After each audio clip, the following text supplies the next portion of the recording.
everyone, Adam Bowden here. I'm joined today by Antoine Gittany of Dilcara. Antoine, how are you? Good, how are you? Good. Thanks for making the time to join us today. Right. I'm really excited to have this chat with you, only because we've known each other for a long time. We have, yeah. And you're one of the very few builders that I refer, and I'm a big fan of your work. But I'll let you talk about yourself, because better you do it than me. Can you just give everyone a bit of context as to the business, who you guys are, what you do, and where you've been working, and what's brought you along to this date? Yep. So Dilcara will be 17 years old, July this year. I came from a building background, so my father was a builder. Left school straight into the construction industry. And then me and my brother Joe opened up Dilcara. We started from the bottom, so bathroom renovations, and then slowly worked our way up. So from bathrooms to renovations, additions, and then at the same time, Third Eye Property, so you know the boys, started their business. I think they started maybe 6 months before us. And then we started doing their renovations. Right. So in Orange, Newcastle. So we took a risk. We went out to the outskirts of Sydney, and you know, like, you got to chase the money. The money doesn't come to you. And then after that, we had a good alliance with Third Eye. We built 40 houses in Newcastle. Nice. So we started scaling up from there, and then we started getting approached by developers. So a development in Camperdown was our first Class 2, and that would have been in, I think, 2012. Right. Yeah, and then it's been Class 2 ever since, and in between the Class 2s we do luxury houses, and I think we enjoy building luxury more than you'd like mass production units, which we do as well. We've done Liverpool, Punch Bowl, Bankstown, but we still treat every project as if it's one of our luxury projects. So it still gets the same. Let's just say the finishes, probably not as high end, obviously, but to suit the area. But structurally, everything's the same. Right. So waterproofing. Concrete buildings, so we don't skimp out on lightweight structures. So everything we build is concrete. Yeah, nice. Yeah. Nice.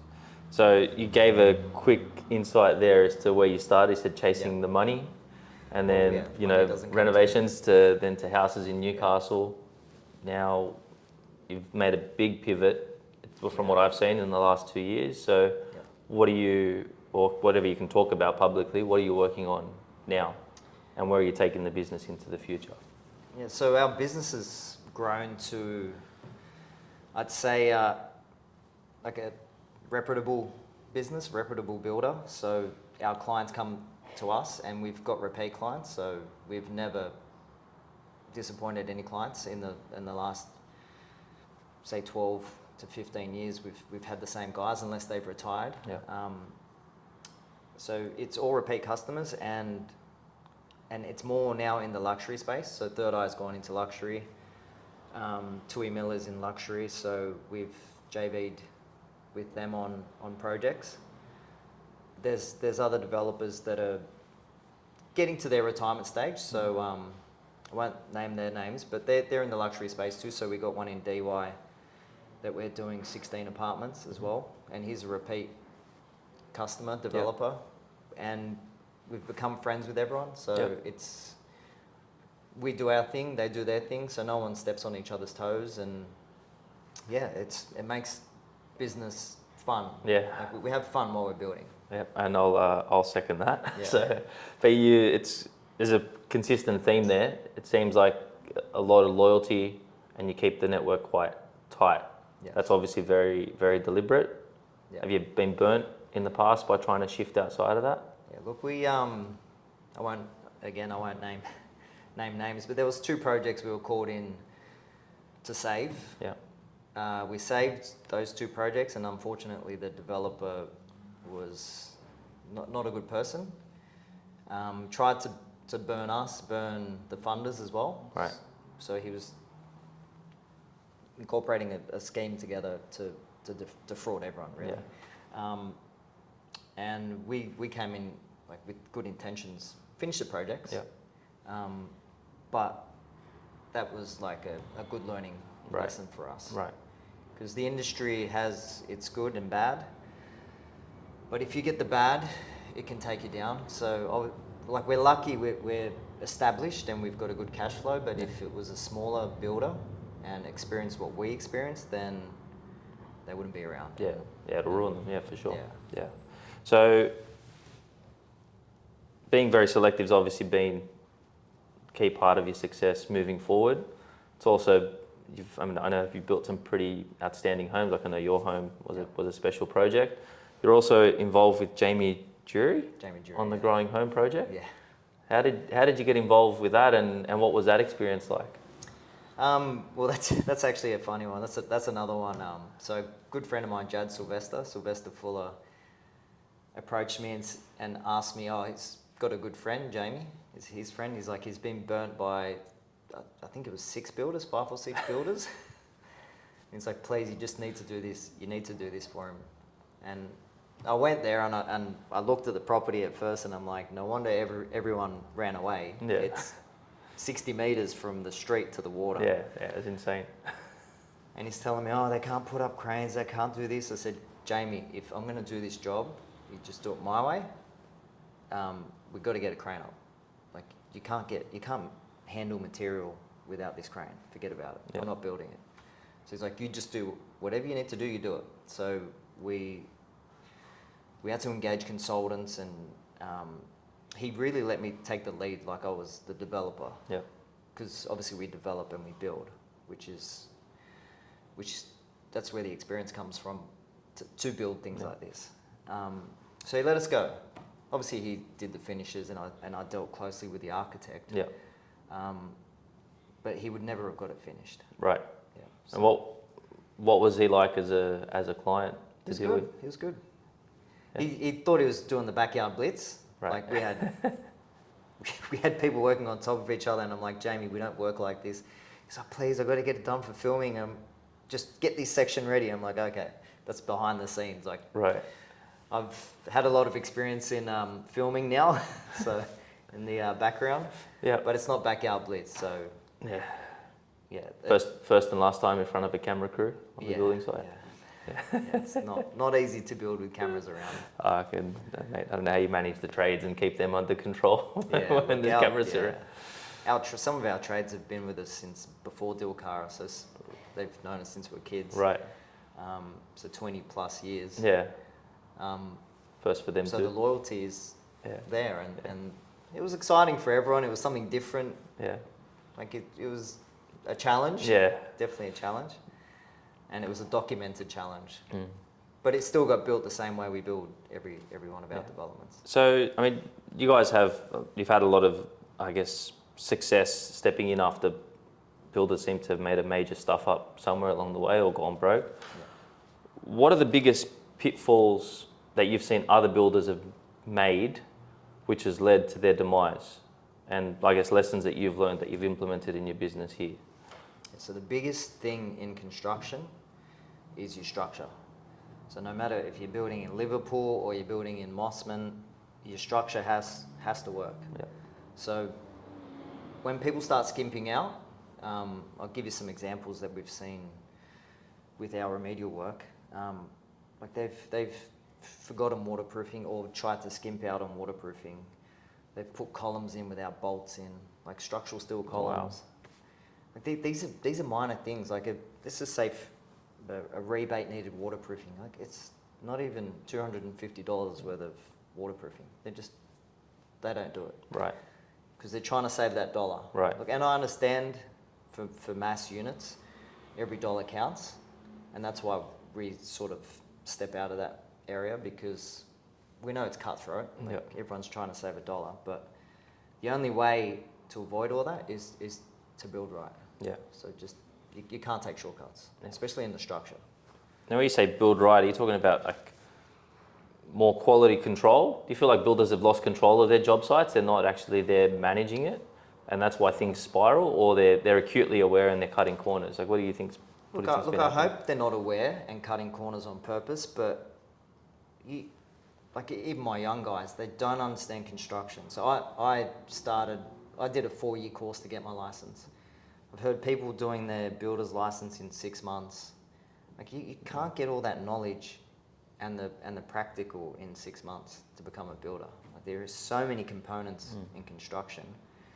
And like if you ask someone for a termination detail, for waterproofing, for example, even a waterproofer, they're like, what's that detail? Like I think education is the biggest thing. And if people don't know, and that's why we only limit ourselves to say 5 or 6 projects a year, so we're on site. So I still go to every job every day. We have the experience to pick up on defects or say specification issues, and if they're missing, like some of them could be a major defect. And it's important that you're present there, right? If you're not present as a director, do you feel like the quality slips off very quickly? Look, it doesn't slip off, but if let's just say, for example, you're mass producing cars, and you see the same thing over and over and over, like, and then someone else walks in off, I don't know, management floor, and they see, oh, this bolt's missing or this bolt's missing, because people, like, they're looking at the same thing repetitively. So they don't realise that bolt missed. They've missed that bolt on every single, well, for the next 10 cars, for example. Until this person's walked in and said, that's missing. Right. Look, it makes sense, and I guess my take, talking to others who are in a, I guess, similar category to you, is that to make sure that their entire team's up to speed, they have had to be a lot more hands-on in the past. And I guess that's a change in the regulatory environment that we all play in now, or that you guys play in especially. And a lot of builders, as we're all aware, haven't stepped up in terms of updating their systems and their procedures, you know, to comply with the new act. So what changes did you make internally about your quality control and your auditing process and your documenting process to make sure that, you know, you're in a unique position now, because a lot of the Class 2 builders aren't around? So what did you guys do to set yourselves up for the change? Look, as soon as the act came in, and we were changing, we were adapting very quickly, but I think we adapted, like within 6 months, we turned the business like around. Like we didn't take any risk, 0 risk. We got our internal project management software, which everyone has access to, so our trades, obviously our staff, and that documents everything. So there are thousands of photos that are on the project management software, and the ITPs. So everything has to have a pass. Otherwise, you can't get to that next stage. So we have like a hold point. So if it's structural falls, tick. Then you can go to waterproofing. Once that's signed off, the manufacturer comes out, checks our work. So it's not just internally. So we've got the manufacturer, we've got consultants, we've got licensed trades. We check it. So like you've got all these processes to get to the next stage. Right. And if that's not ticked, the next person can't start. Okay. And that's why, again, I say large scale projects, imagine trying to manage all that. On our stuff, it's, let's just say, maximum 60 units. It can be controlled.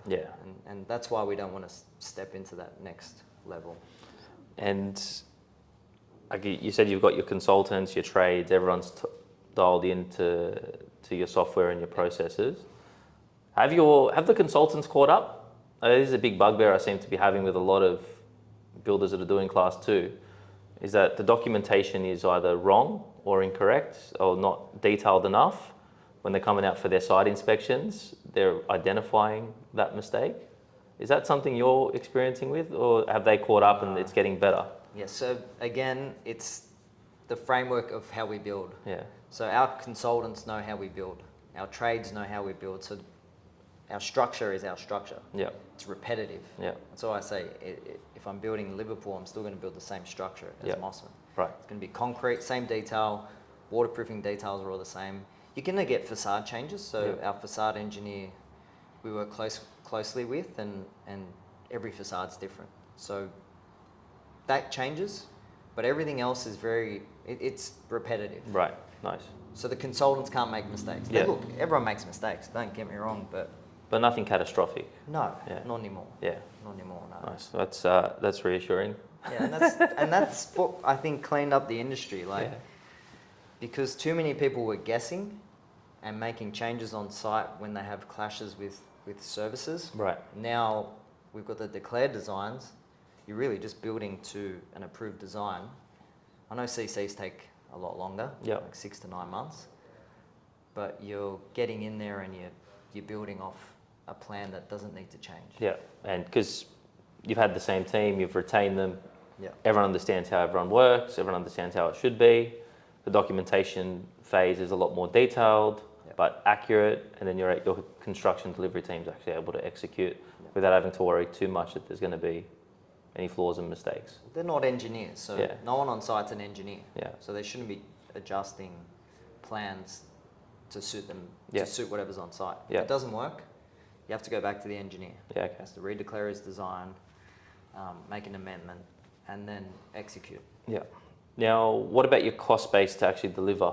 I know that's changed for everyone substantially. Just anecdotally, what percentage increase over the last 3 years have you seen in your standard cost for structure? Look, the CCs have gone up from, let's just say, for argument's sake, from 200 grand to 600 grand for a small site. So even if it's 7 units or 10 or 12, it's still around that 600,000. That's just for CC alone? Just for CC, yeah. So that's tripled. Yeah, wow. I know.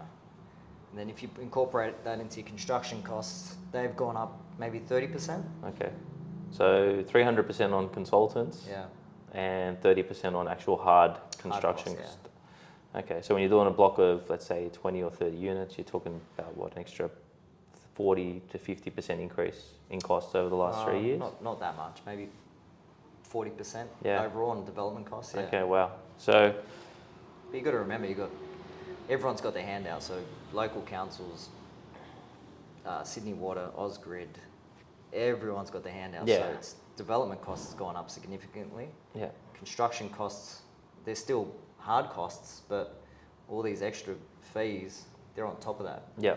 Well, you got your contributions, you've got affordable housing levies, you've now got infrastructure levies. Got to pay GST when you're done. Before you turn dirt, on a small block, you've spent $1.5 million before you've even put a shovel in the ground. Wow, that's insane. Yeah. So, how, as a state or as a country, as a city, how are we going to deliver more cost-effective housing? If that's the entry cost, and your preliminary costs, whether you're building a block of 100 or a block of 10, are the same, and it costs you, call it $500,000, using round numbers, to get a unit out of the ground, how are you going to deliver more cost-effective housing? Are there any solutions or anything that you're working on to try and bring that cost down? Look, the problem with that is we can't save any more costs. That's the hard cost. So I can't skimp on consultants, because if the plans don't meet regulation, or if they're not done well, executed well, then it just makes our life hard building. Yep. Construction costs, we go out to tender like everyone else. We get, say, 5 prices on each trade. We know the most expensive is too busy, and we know the cheapest is new and don't use them. Yeah. So we sit in the middle of the market. So all that cost doesn't change. You can't change that. Yeah. Where you can change, but I don't have control over, is all the insurances, the council fees, Sydney Water, Ausgrid, like roads. Yeah. They're all smashing developers. Yeah. So that's the only place you can really save money. Yeah. Which, again, that doesn't feel... 30 to 40% of the development cost is government. Fees. Is fees and taxes. Fees and taxes. Yeah. I had 𝗜ጵ𝗱𝘂𝘀𝘁𝗶𝗴𝗵𝘁𝘀 from 𝗜vis on this podcast for our first episode. Okay. And he said, yeah, mate, it's about 35 to 40% of a brand new unit is fees and taxes. Yeah. So the government wants affordable housing. It's in their hands. It's not affordable. I don't know how they think it's affordable when it cost me the same to build in Liverpool, in Punchbowl, in Bankstown. And then the structure's the same as, say, I build a lot in the Northern Beaches. It's still, the cost is nearly the same. The finishes, obviously, we spend a lot more on. Yeah. But the cost of the structure is all the same. Yeah, but finishes relative to a project is a small percentage, It's right, not of that the much total more, construction costs. Yeah. So now you've partnered up. You mentioned a couple of groups before, Third Eye, 𝗜န့. You've taken equity positions, I'm assuming, in those jobs. Yeah. So with 𝗜န့, we've partnered up on a development in Mossman. Yeah. Third Eye, we're not partners, but we work really close together. Yeah. So we've got Potts Point we're building on at the moment, but we've always had a good relationship. So they bring sites to us, and vice versa. Yeah, if we want to be equity partners, yeah. Yeah, nice. And when they're coming to you, what solutions are they coming to you for? Other than just obviously, they need a builder they can trust. That's obviously very important. But are there any other solutions that they're coming for you to solve for them? Are they coming to you at design phase to get ideas on how to actually design the building? Like, what solutions other than just please build the building for us are they coming to you for? Well, if I put my developer hat on, then we go in early. So sometimes I take projects from DA all the way through to sales. Right. So that's our DY site. I did the DA on that alongside our partner. So we design from the beginning. If for example, it's a new site they've bought from DA, then we'll get involved from the DA. Yeah. And if we need to submit modifications, then we do that together for sales and marketing. Okay, nice. Because units aren't perfect. Yeah. When they're just come out of DA. Yeah, no. And there's a lot of DAs that are just not buildable. No, they're not. Yeah. Yeah. So you've got exposure to the entire process, depending on which project that you're involved in. Where do you see the biggest pressure points at the moment in trying to get a deal to make sense? Is it in planning? Is it in delivery? Is it in selling? Is it in finance? Where's the biggest pressure point for you? Look, every project's different. So obviously out west, our projects are not feasible. For us anyway. Other builders may build cheaper than us. I don't know. But for us, if they're not feasible, then I can't go to a bank and get the money. So there's no point. It just sits on the back burner, and we'll open it when things stabilise or the banks have an appetite to fund these sort of developments. So they're more build and hold. Anything west that's our model. Mm-hmm. But you still can't get funding if it doesn't stack up. Yeah, of course. And the banks are at like 65, 60 LVR. Yeah. Whereas anything north of the bridge or city for sales, anything north of the bridge for sales stacks up for the banks. Yeah. So we can get funding like pretty quickly. Right. And are you doing that with minimal pre-sales or no pre-sales? No pre-sales. Okay. We prefer not to have pre-sales because construction's 18 months. By the time you settle, say 24 months from conception, let's say. So the market's turned. You hope it's gone up. Yep. And if it's 5% average, then you've made 10%. Yeah. Already on that. Yeah, and save on your selling costs, and it's a lot more marketable. Yeah. On that, what do you think is the future? Like, how many $3 million or $4 million plus buyers are there? Because I agree with you, everyone wants 20 grand a metre plus GRs as a minimum to consider a project. Yeah. But is there like a endless supply of these types of buyers? Like, I mean, are you getting stuck with any stock? Is there anything that's struggling to move? Look, nothing's really struggling to move. There's a lot of people that are trying to lowball offers, thinking that we need to sell. So, like DY, for example. Mm-hmm. Maybe my partner is a bit ambitious with the prices, but we're getting offers, like a lot of offers, but he's just holding his ground because there's nothing around. Yeah. Like for sale around DY and Northern Beaches. So why would you take the offer? Like, you've still got another, say, 8 months of construction before you can even settle. So when you get further along, then you can start taking offers. And have you changed your design principles in terms of the types of units that you're designing? Have you noticed a shift in the last 3, 4, 5 years in terms of layouts, sizes? Like, what are buyers actually seeking?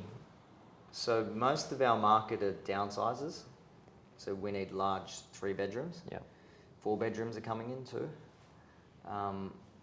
The build to hold is, we try and maximise the 2-bedders. 1-bedders are not feasible. You lose money on them. I don't care which builder it is, or developer.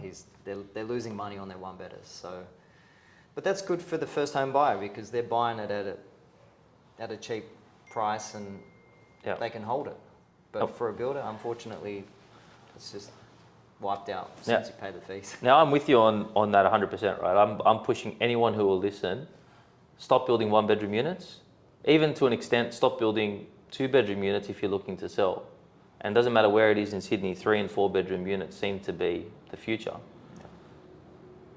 Try and take that to a council, though, and say, I've got a block and I want to do 33 bedrooms. Like, what? You're met with resistance, right? Of course, But I think about it as the cost of doing business. So to get an approval from council, if I have to put in some 1-bedders, mentally I know that's a contribution. On top of the contributions we pay, that's another contribution. So you have to price it in, and you price it in. Yeah, fair enough. And like the future for our industry, it's a lot of, I mean, for you, probably good business that a lot of your competitors have left. There's not many people left in the Class 2 space, especially in the boutique. But, you know, what's going to incentivize more participants to actually get more housing stock online? What do you think needs to change in everything that we're dealing with to actually bring people back? Look, I don't think it's a good thing because my phone doesn't stop with developers ringing me. And they've got great projects. Like, some of the projects I've seen, they're amazing. And I'd love to build them, but like, I'm not going to stretch myself and our team to build them.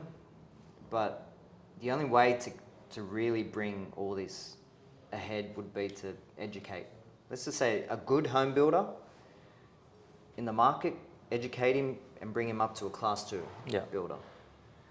And then they can grow. So that's the only way to really get builders. But that's got to be from the builder themselves. They're willing to actually make that adjustment. Yeah, look, there's a lot of fear in the market. As soon as you say Class 2, that everyone just throws their hands up. But the commissioner's in Class 1, like he's in housing now. So it's just, people need to step up. No, look, I don't disagree with you. It's just a lot of the I guess maybe it's a risk element too.